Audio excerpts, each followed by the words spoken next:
All right, so now it is fully received. So now I want to add all of these in, right? So just to make sure, I always like to check literally visually as I'm doing this, okay? So we have the Let's Sing Country, 6 of those. Check that off. We have the Let's Sing Country, 6 of those for Nintendo Switch. We have the Let's Sing Country, 6 of those for Xbox One. And we have 3 of the Saints Rows. So that is a total of, it's going to tell me here in a second, but we want to literally select all those right over here. And we're going to add them and change them to Filled by Amazon. Yes, continue. And we want to make sure that all of these are Amazon barcode because we're going to put new labels on these, okay? And we're going to convert and send inventory. Now we're going to do right here, add dangerous goods information. No. Same thing for all of them. And people always ask me, if you have dangerous goods, what do you do? You know, you need to look in, it differs from item to item. It really depends on what you're sourcing. I don't really ever source items that are classified as dangerous goods. You could hit no for that if it has battery information and send it in as ship it in as well. Just, you know, ignore it. Or you could simply return that item for a full refund as inaccurate website description when you initiate the refund, okay? So we're going to ship in individual products. We are creating a new shipping plan. And when we add those other products, this is what we're going to do when we add them, add to an existing shipping plan, but we're not doing that yet. So we click continue to shipping plan. And right here, we need to enter the quantities. So I'm going to hit 6 for all of them roughly because it's 6 on every single one except the Saints row, right? Which is 3. So 6 of those, 6 of those, 6 of those, and 3 of these. Now, make sure that you don't miscategorize these, but you want to continue. Now we're going to do the prep. So who preps? Well, the merchant preps, not Amazon, because they're going to charge you, if you click Amazon preps, they're going to charge you a prep fee. You don't need to prep, so no prep needed for all of these. Apply to all of them, no prep needed. Continue. Right here, who labels? The merchant is going to label. Now, I used to recommend that you only label certain things that it prompts you to.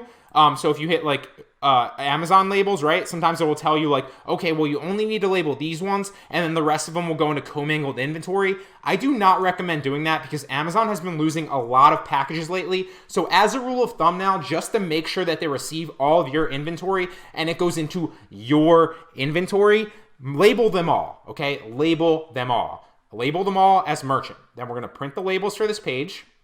It's going to bring up all these products right here. So really briefly, to make your life so much easier label-wise, so you don't have to print them out on normal paper and then literally tape them on the boxes. Plus, it'll make you look so much more professional. It's just the way to go, and it's super, super cheap. I really recommend you buy Avery labels. Now, they're super cheap. They're like $9 for, I think there's like 30 sheets in a pack. I'll make sure to link them as well. But I'm telling you, get some Avery labels. It literally is like a sheet of paper with labels that peel off, right? You stick them in face down in the printer, and boom, it prints the labels, which you can then peel off and just stick on your products. I'm going to go ahead and print these out, and then we'll finish the rest of the shipment moving forward. So I'm going to hit continue right here, and now this shipment is prepared. But before we actually print out those labels as well, because another thing that I need to print out as well is the other ones, right? So before we actually print out those labels and I show you, let's go back into our inventory, and now these you can see here are inactive, out of stock, and I'm going to add the other ones in there. So I'm going to go to active Amazon active Amazon inventory. And I'm going to find the ones that I need to add to this shipment, right? So I have one of these. So I'm going to click this one right here. So I need to find those as well. They're right here, Roman. And I'm going to hit the action right here. And I'm not going to click change to Amazon because they're already Amazon. I'm not going to click change to merchant. I'm going to hit send and replenish inventory. And we are going to add these to the shipment that I've just created to ship them into FBA. So yes, continue. And right here is where you actually need to hit the add to existing shipping plan, right? So you're not creating a new shipping plan, you're adding it to an existing shipping plan. Now you're going to choose the one that you literally just did right here, and you're going to hit add to existing shipping plan. And now I'm actually going to delete the old labels. So if we delete those old labels now, so I don't get confused, where'd they pop up? Right there. Boom, let's delete these. That's for a Poshmark and Mercari listing. This is for an ad for Online Arbitrage Pro. Ignore that. And now I'm going to add these, and I'm going to reprint out the labels, okay? So Mario plus Rabbids Kingdom. And you can skip this step if you're not adding in, if you're not replenishing any inventory that you already have in. You don't need to do this step. You just skip ahead, put your labels on your stuff, and then we'll move ahead to the next part of the process when you're shipping in the boxes, okay? And you're classifying what's in each box. So right here we have 6 of these, right? 6 of those, count those, boom. And now we're going to continue, and we need to go through this process again. So who preps? The merchant preps, okay? There is no prep needed for any of them. Boom, now we're done. So now there's no fees. I have 28 units in total, 6 SKUs total. And now who labels? Well, the merchant labels, and the merchant labels all of them, and then we're going to print out the labels for this page, and these become the labels that I need to print. So I need a full, not these old ones, right? So I need to print out all of these labels. I'm going to stick them on. I'm going to print them out on Avery labels, and we're going to hit continue, and then that will show us how many different shipments and how many different boxes I need to make. So it's going to first hand show me, okay, we're sending 3 SKUs of 3 units, so one of each different thing to Salt Lake City, Utah in one box. And then in another box, I need to ship 6 SKUs of 25 units, and it's going to tell me what those are when I actually click the shipment and what products go in what box to Hazeltown, PA, okay? So I'm going to prove and continue these shipments, and then I'm going to hop back over to the camera in the next one, and I will show you the labeling process and how I go through, and then we'll hop back on and start working back on the shipments. All right, so I've pretty much, to not waste your time, I've labeled pretty much everything except one other thing. Now, a couple little caveats here. As you can see, I've literally thrown the Avery labels on over top of the old barcodes. Now, a couple things here. What you basically want to do is you want to throw it over the top of the old barcode. So here's the old barcode on the bottom, right? And this is important, so watch. Pretty self-explanatory. This is not the important part. I'm going to take the Avery label, right? Come on, right off the thing. And stick it right over top of the old one, and voila. Now, you'll have to notice, too, that sometimes other ones, like if you can kind of see this product right here, has another barcode right there. I don't really worry about that little side one because it's inside on the little green, a little green game on the side. So they're not going to scan that, but you want to make sure that there's no other barcodes on any of the other parts of the box. So you can see I put my old barcode right here, right? But you don't want them to get confused with this barcode that's on the front, which is the GameStop barcode that says $59.99. Now, that's not actually on the plastic box. It's on the game inside the box. But just because it's so obvious, you don't want them to try to end up scanning that. Most of them won't. Obviously, Amazon's smart enough to do that. But don't put any friction for yourself. So what I recommend doing there is taking one of the other ones, and you can save your sheets if you have extra ones that you don't use, right? So I have 2 extra ones right here. So I'm literally going to peel off a plain one with nothing on it. It's white, boom. I'm gonna put that right over the old barcode just so that they don't scan that as well. And boom, blocked. Obviously that's the one you scan, okay? So now we're gonna initiate these shipments in.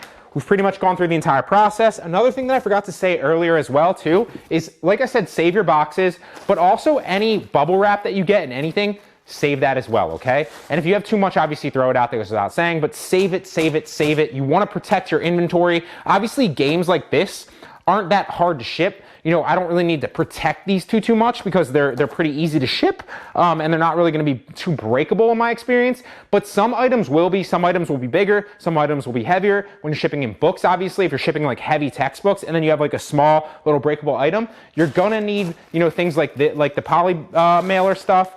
And the air pockets, and anything like this that comes in with like GameStop bags, wrapping paper, save that because it's gonna help you protect your inventory when you're shipping into FBA. So now let's work on this first shipment right here.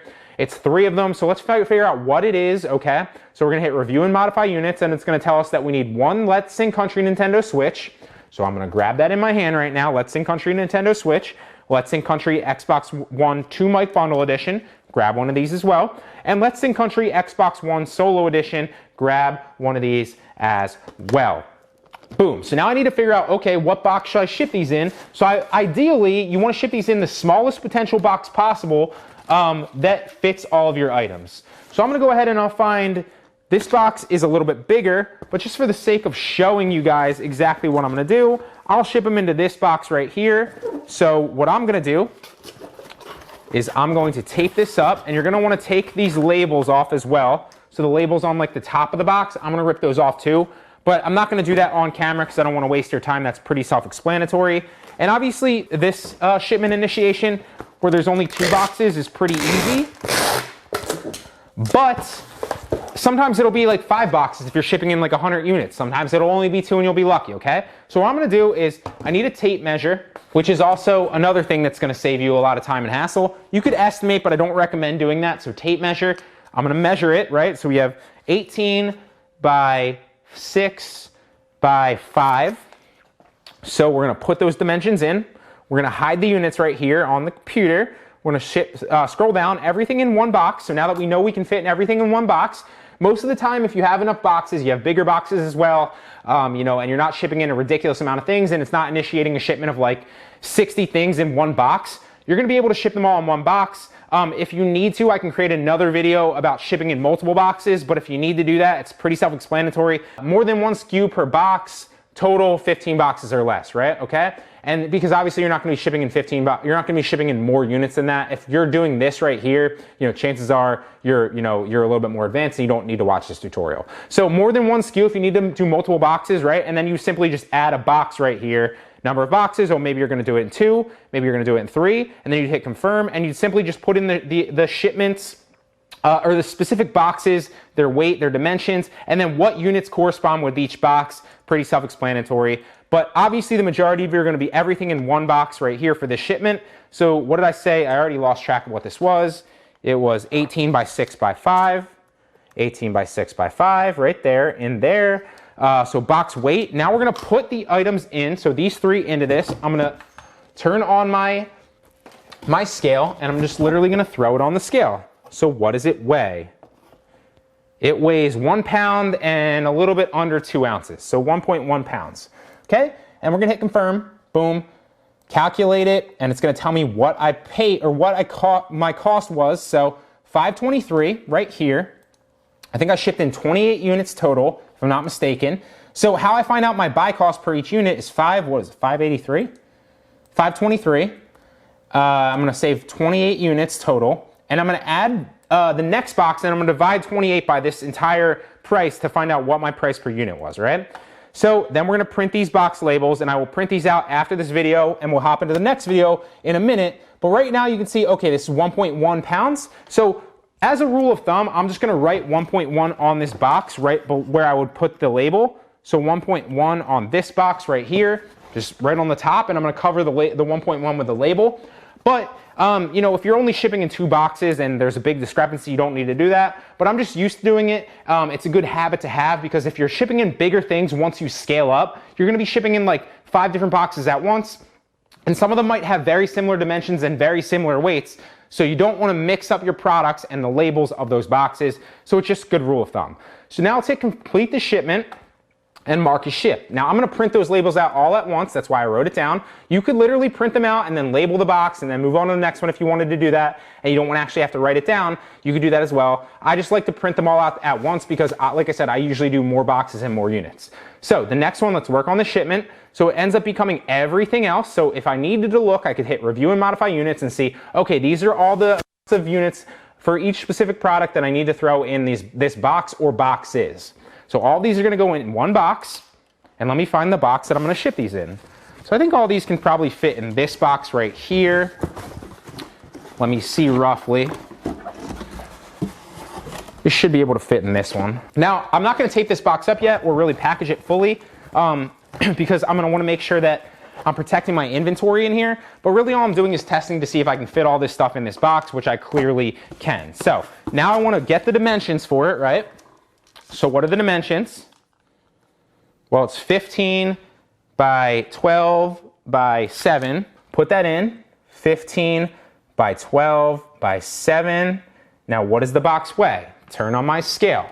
And the box weighs 9.2 ounces. 9.2 ounces. Confirm the shipment. It's going to calculate the cost for us. Now it's $4.92 for this one because I'm only shipping it into PA. So the weight really doesn't matter that much. It charges you per pound, obviously, and per ounce. But really what costs more money is shipping it across the country. So there's multiple ways to handle that, but I always like to just ship to where they tell me because you're gonna incur more costs if you don't ship to where they tell you. That's just my personal preference. You can go the other route if you want to. And we'll mark it as shipped. So I don't remember what that was. I think it was like $4.92. So we'll just round up and we'll say 5. So roughly, to ship 28 units in. And remember, I rounded up, so 1023, I believe, and I think I need to divide that by 28 units. And that's gonna tell me that it was roughly 36 cents, maybe 37 cents a unit to ship into FBA. So super, super cheap. That's where I get those numbers from when I say it only costs 10 cents or 20 cents or 30 cents roughly. I usually estimate $1 just to be conservative, but I never ship one-off products or even like 5 products in at once. And this is a smaller shipment, okay? It's usually a bunch of things, and my buy cost per unit is super, super cheap, okay? So now we have the units sent in. Now I need to print these box labels, and I will resume with the video when I'm actually putting the labels on the boxes and using the Scotty peeler to actually unlabel the boxes as well. All right, so that was the tutorial pretty much in a nutshell. Now I didn't need to use my Scotty peeler or my Goo Gone. The labels kind of peeled right off themselves. Few pointers here. Now I have my 2 labels in the corresponding boxes, obviously. So I'm literally gonna cut both of the labels out. One's the UPS label, the other one's the FBA label that they scan it into FBA with. I'm gonna cut those labels out. I'm gonna tape them on the boxes, and then I'm gonna literally drop them off at UPS on my way home. It's that freaking simple. Now you can also, if you have multiple boxes or you're doing this up to another scale, right, you can schedule a pickup. That's also very easy to do. You can go to ups.com to schedule a pickup, but I just like to personally drop them off because it's on my way home. It's super, super easy. Now a few talking points really fast before we end this video. Make sure this one only has 3 units in it, okay? So it's not that big of a deal. What I like to do is I'll go 1, 2, 3 across. So 1 on the seam, and then 2 covering that one, and then a few other ones if I have more inventory, right? But what I'm trying to say is you don't want to go overboard on the tape with the boxes, because obviously this is going to cost your business. It's super cheap, obviously, when you buy it in bulk, like these Scotty heavy duty 6-packs, right? But you don't want to go overboard, but I like to err more on the conservative side with a little bit more tape than a little bit less. Protect your inventory, right? Especially when you're shipping in a big box like this that's relatively heavy, especially if it's like heavy books too. And there's like, 24 products in here and it's a couple $100 worth of profit. Protect your inventory with a couple extra pieces of tape, right? Don't skimp on the tape.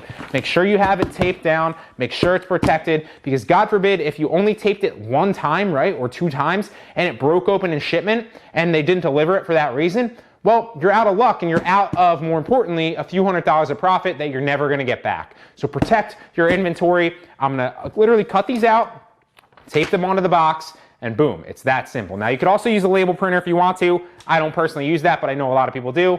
I just prefer to use the printer.